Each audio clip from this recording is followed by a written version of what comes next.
ಸ್ವಾಗತ ಮಾಡ್ತೀನಿ. ನಾಳೆ ತಮಗೆಲ್ಲ ಗೊತ್ತಿದೆ, ಸೆಪ್ಟೆಂಬರ್ 17ನೇ ತಾರೀಕು ಅಂದರೆ ಒಂದು ಹಬ್ಬ.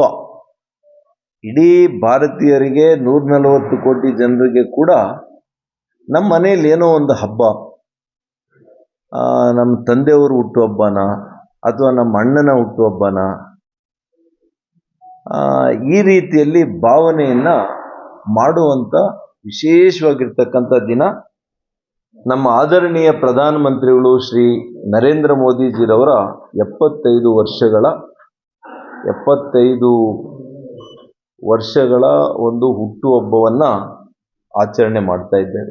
ಇಡೀ ಭಾರತದಲ್ಲೇ ಅಲ್ಲ, ವಿಶ್ವದಲ್ಲಿ ಎಲ್ಲಿ ಭಾರತೀಯರಿದ್ದಾರೆ ಸಂಭ್ರಮದಿಂದ, ಸಂತೋಷದಿಂದ, ಹೆಮ್ಮೆಯಿಂದ ಇವತ್ತು ಈ ಹುಟ್ಟುಹಬ್ಬವನ್ನು ಆಚರಣೆ ಮಾಡ್ತಾ ಇದ್ದಾರೆ. ಹುಟ್ಟುಹಬ್ಬ ಅಂತಂದರೆ ಪಟಾಕಿ ಹೊಡೆದು ಕೇಕ್ ಕಟ್ ಮಾಡುವಂಥ ಹಬ್ಬ ಅಲ್ಲ ಇದು. ಮಾನ್ಯ ನರೇಂದ್ರ ಮೋದಿಯವರ ಜೀವನವೇ ಒಂದು ಸೇವೆಗೆ, ವಿಶೇಷವಾಗಿ ತಾಯಿ ಭಾರತಾಂಬೆಗೆ, ಭಾರತ್ ಮಾತೆಗೆ ಅವರ ಇಡೀ ಜೀವನ ಯಾವ ರೀತಿ ಸೇವೆಗೆ ಮುಡುಪಾಗಿಟ್ಟಿದ್ದಾರೆ. ಇವರ ಹುಟ್ಟುಹಬ್ಬವನ್ನು 75 ವರ್ಷಗಳು ಕಳೆದಿರ್ತಕ್ಕಂಥ, ಪಾದಾರ್ಪಣೆ ಮಾಡ್ತಾ ಇರ್ತಕ್ಕಂಥ ಪ್ರಧಾನಮಂತ್ರಿಗಳ ಹುಟ್ಟುಹಬ್ಬವನ್ನು ಕೂಡ ನಾವು ಸೇವೆ ಮಾಡೋದ್ರ ಮೂಲಕ ಅವರಿಗೆ ಈ ಹುಟ್ಟುಹಬ್ಬದ ಆಚರಣೆ ಮಾಡಬೇಕು ಅಂತ ನಾವು ತೀರ್ಮಾನ ಮಾಡಿ 15 ದಿವಸಗಳ ಕಾಲ ಚಿಕ್ಕಬಳ್ಳಾಪುರ ಲೋಕಸಭಾ ಕ್ಷೇತ್ರದಲ್ಲಿ ನಮ್ಮ ಸೇವಾ ಒಂದು ಪಕ್ಷಕ ಅಂತೇಳಿ ಇದನ್ನು ನಾವು ಮಾಡ್ತಾ ಇದ್ವಿ, ಪಕ್ಷಿಕೆಯನ್ನು ಮಾಡ್ತಾ ಇದ್ವಿ. ನನ್ನ ಚುನಾವಣೆಯಲ್ಲಿ ನಮ್ಮ ಯಾರ್ದೋ ಮುಖಂಡರ ಮನೆಯಲ್ಲಿ ಹಣ ಸಿಕ್ಕಿದ್ದಾಗ ಅದು ನನ್ನದೇ ಅಂತೇಳಿ ಚುನಾವಣೆಯಲ್ಲಿ ಇವರು ಜನರಿಗೆ ಕೊಡಲಿಕ್ಕೆ ಮಾಡಿದ್ದಾರೆ ಅಂತೇಳಿ ನನ್ನ ಮೇಲೆ ಕೇಸನ್ನು ಹಾಕಿ, ITಯಲ್ಲಿ ಕೇಸ್ ಹಾಕಿ ಕೋರ್ಟಿಗೆಲ್ಲ ತಗೊಂಡು ಹೋಗಿದ್ವಿ. ಅದು ಕಳೆದ 14 ತಿಂಗಳಲ್ಲಿ ಕೋರ್ಟಲ್ಲಿ ಇತ್ತು. ಇವತ್ತು ಅಂತಿಮವಾದಂಥ ಆದೇಶ ಆಗಿದೆ ಅಂತ ನಮ್ಮ ಲಾಯರ್ ಫೋನ್ ಮಾಡಿ ಹೇಳಿದ್ದಾರೆ. ಸುದೀರ್ಘವಾಗಿ ಒಂದು ಜಡ್ಜ್ಮೆಂಟ್ ಬಂದಿದೆ. ನನಗೂ ಆ ಹಣಕ್ಕೂ ಸಂಬಂಧ ಇಲ್ಲ ಮತ್ತು ಇವರು ತಪ್ಪಿನಿಂದ ಅಧಿಕಾರಿಗಳು ಇವರಿಗೆ ಸಿಲುಕಿಸುವಂಥ ಪ್ರಯತ್ನ ಮಾಡಿದ್ದಾರೆ. ಇವರಿಗೂ ಈ ಹಣಕ್ಕೂ ಡಾಕ್ಟರ್ ಸುಧಾಕರ್ ಅವ್ರಿಗೂ ಯಾವುದೇ ಸಂಬಂಧ ಇಲ್ಲ ಅಂತೇಳಿ ಇವತ್ತು ಹೈಕೋರ್ಟ್ ಆದೇಶ ಮಾಡಿದೆ. ನಾನು ಈಗಾಗಲೇ ಹೇಳಿದ್ದೇನೆ, ನ್ಯಾಯದೇವತೆಯಲ್ಲಿ ನನಗೆ ನಂಬಿಕೆ ಇದೆ. ಹಾಗಾಗಿ ಇವತ್ತು ಈ ಆದೇಶಕ್ಕೆ ತಲೆಬಾಗ್ತೇನೆ ಮತ್ತು ನಾನು ಸ್ವಾಗತ ಮಾಡ್ತೇನೆ.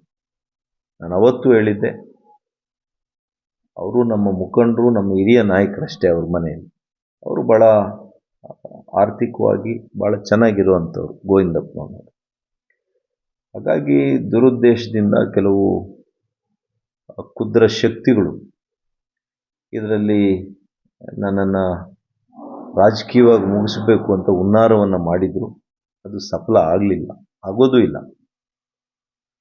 ಧರ್ಮ ಇರೋ ಕಡೆನೇ ಯಾವಾಗಲೂ ಕೂಡ ಜಯ ಇರ್ತದೆ ಅಂತೇಳಿ ಮತ್ತೊಮ್ಮೆ ಇದು ಸಾಬೀತಾಗಿದೆ ಅಂತ ಇವತ್ತು ಈ 2 ಆದೇಶಗಳು, ಒಂದು ಮಾಲೂರ್ದು, ಇನ್ನೊಂದು ಪ್ರಕರಣದಲ್ಲಿ ನನ್ನ ವಿಷಯ, ಎರಡೂ ಕೂಡ ಇವತ್ತು ಆದೇಶಗಳು ಧರ್ಮವನ್ನು ಎತ್ತಿ ಹಿಡಿದಿದೆ.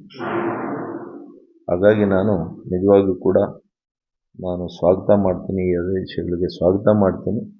ಜನರಿಗೆ, ಈ ಕ್ಷೇತ್ರದ ಜನರಿಗೆ ಮತ್ತೊಮ್ಮೆ ನಿಮ್ಮೆಲ್ಲರ ಆಶೀರ್ವಾದದಿಂದ ಯಲಹಂಕದಲ್ಲಿ ಇದು ಆಗಿದ್ದು ಈ ಪ್ರಕರಣ. ಯಲಹಂಕದಲ್ಲಿ ಹಿಂದಿನ ದಿವಸ ಇದಾದರೂ ಕೂಡ ಕಾಂಗ್ರೆಸ್ನವರು ಭಾಳ ಪ್ರಚಾರ ಮಾಡಲಿಕ್ಕೆ ನೋಡಿದರು. ಈ ಥರ ಅವ್ರ ಹಣನೇ 4,40,00,000 ಏನೋ ಇವ್ರದೇ ಹಣ ಅಂಥೇಳಿ ಅವರೆಲ್ಲ ಅಪಪ್ರಚಾರ ಮಾಡಿ ನನಗೆ ಅಲ್ಲಿ ಮತಗಳನ್ನು ಕಡಿಮೆ ಮಾಡಲಿಕ್ಕೆ ಎಲ್ಲ ಪ್ರಯತ್ನಗಳನ್ನು ಮಾಡಿದರು ನಮ್ಮ ವಿರೋಧಕ್ಕೆ. ಆದರೆ ಜನತೆ ನಂಬಲಿಲ್ಲ.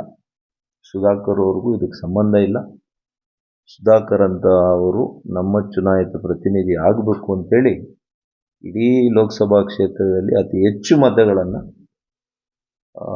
ಸರ್ವಕಾಲಿಕವಾಗಿ ಇದುವರೆಗೂ ಏನು ಲೋಕಸಭಾ ಚುನಾವಣೆಗಳಲ್ಲಿ ಆಗಿದೆ ಅದೆಲ್ಲದಕ್ಕಿಂತ ಎಲ್ಲ ಅಭ್ಯರ್ಥಿಗಳಿಗಿನ್ನ ಅತಿ ಹೆಚ್ಚು ಮತಗಳನ್ನು ನನಗೆ ಯಲಹಂಕದವರೇ ಕೊಟ್ಟಿದ್ದಾರೆ. ಅವತ್ತೇ ನನಗೆ ಜನರ ತೀರ್ಪು ಬಂದಿತ್ತು. ಜನರ ಕೋರ್ಟ್ನಲ್ಲಿದ್ದಂಥ ತೀರ್ಪು ಅವತ್ತೇ ಬಂದಿತ್ತು. ಕೋರ್ಟ್ನಲ್ಲಿರುವಂಥ ತೀರ್ಪು ಇವತ್ತು ಬಂದಿದೆ. ಹಾಗಾಗಿ ಇದು ಕೂಡ ನನಗೆ ಸಂತೋಷ ತಂದಿರತಕ್ಕಂಥ ವಿಚಾರ.